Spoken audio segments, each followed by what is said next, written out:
Hi everyone, I'm Megan from Cooking on Caffeine, and I decided to hop on and make a video to tell you a couple of really exciting things that are happening.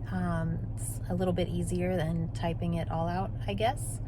The first reason was I wanted to start doing videos, but I posted I was feeling really self-conscious because even though I'm about to turn 35, I'm dealing with a bunch of adult acne. I don't want to say that it's like a flare or anything, because it's the adult acne that has just been a continuation from my adolescent acne. It just never stopped. It's really bad right now because I'm, I guess, rebounding from all of the steroids that I was on for my surgery. They cleared my skin up wonderfully, but now I am suffering the pendulum swing to the other side where my skin's like, oh my gosh, what the heck. So, but you guys were really encouraging on my post about my skin, saying that I should post anyway, that you guys don't care, that I should just ignore all the haters. So that's what I'm gonna do. So all you haters that just want to come on here and talk about my skin, oh, look at that. Look at all the red spots and the bumps and the swollen areas, and oh, look, psoriasis flakes in my hair. There, we got that out of the way. So now we got that out of the way, I'm going to give you guys an update on my health. I didn't really talk about what my surgery was for a whole lot on the page, because I wanted to wait to see how everything turned out before I did that.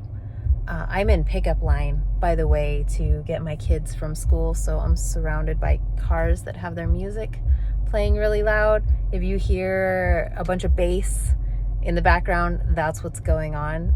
It's the gentleman behind me is really rocking out right now. Anyway, so my surgery.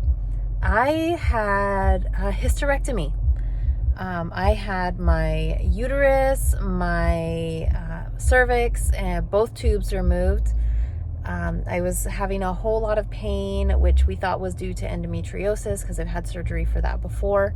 And it was actually, the endometriosis was so bad, it was eating holes in the lining of my abdominal cavity, I guess. And just had fused my uterus to my bladder, and my bladder to my rectum, and the surgery ended up lasting about 4 hours longer than what they thought it would be, just for them to kind of peel everything off of each other. I say peel, but they used a scalpel, and just to try to fix everything that had been messed up in there. And that was done in the middle of March 15th. And I have to tell you, I feel better than I have since I was a teenager, you guys.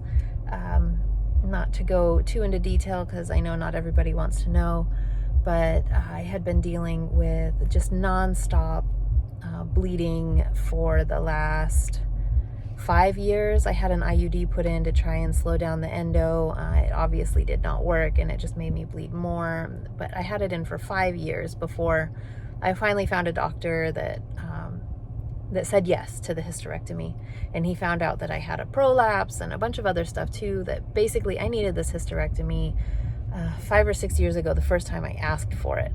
So thank goodness I finally found a doctor to listen to me, and I asked him, I said, could I get a hysterectomy please? And he said, yes, when would you like to schedule it?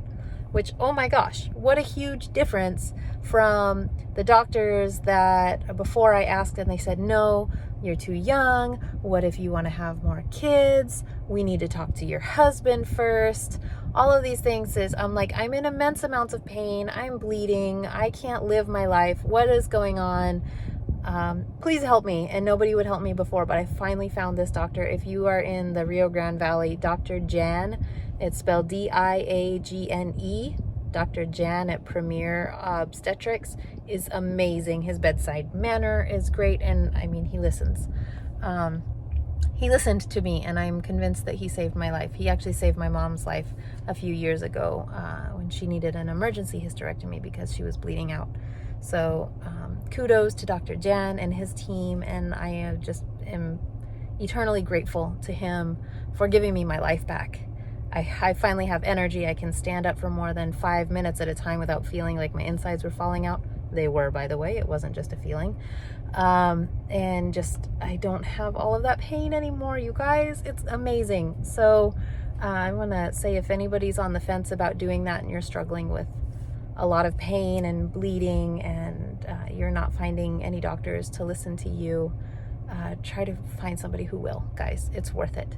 And the recovery wasn't that bad. I had laparoscopic, so I didn't get, the big incision down the middle or across the middle or anything. It was just a bunch of holes that he poked in me like a pin cushion, and did everything that way.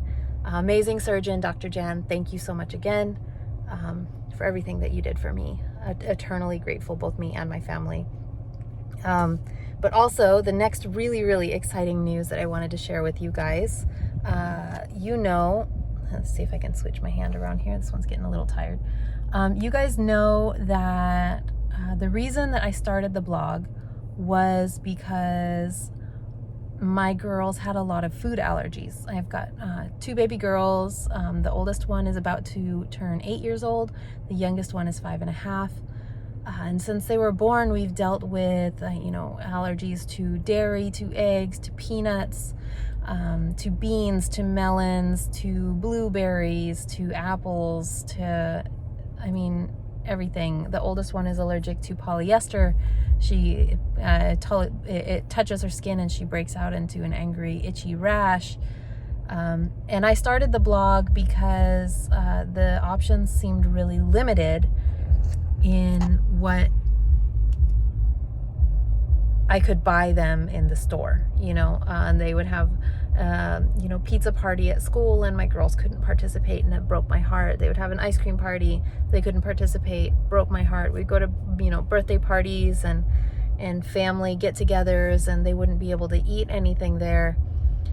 And there weren't any easy recipes for me to follow to accommodate all of the different food allergies that they had.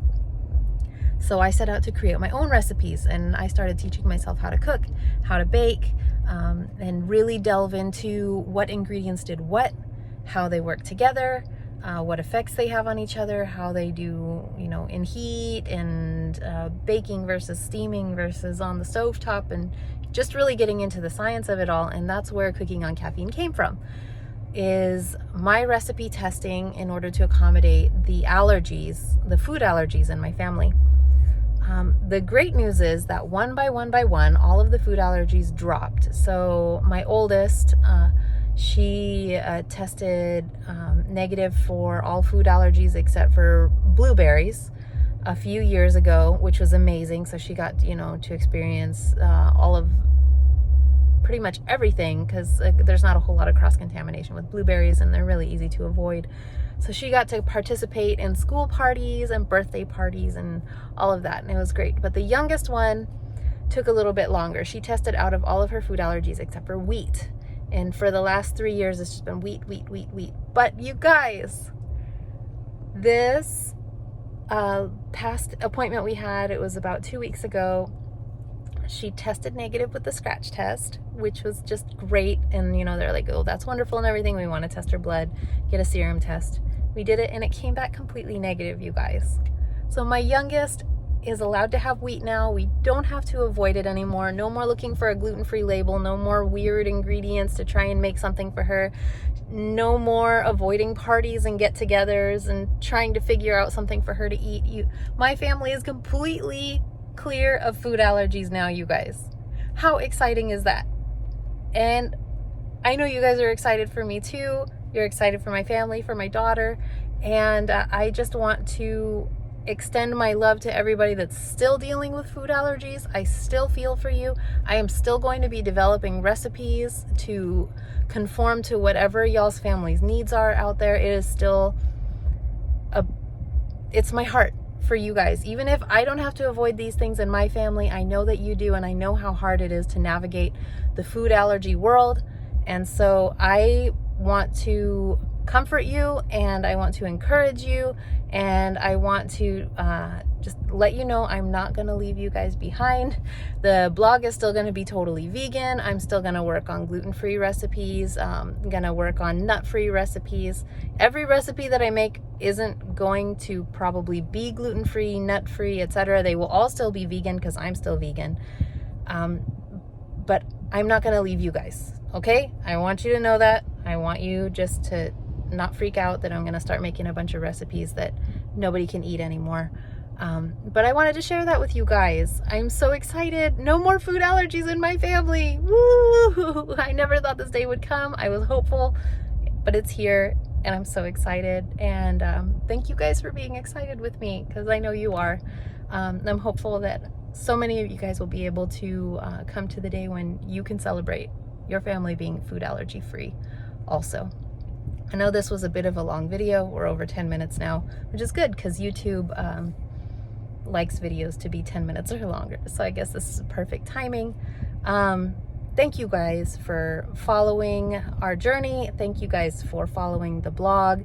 Thank you for all of your encouragement to me, all of your kind words. I love you guys. I can't wait to start making new recipes and new videos for y'all. Until next time, take care. See you guys soon.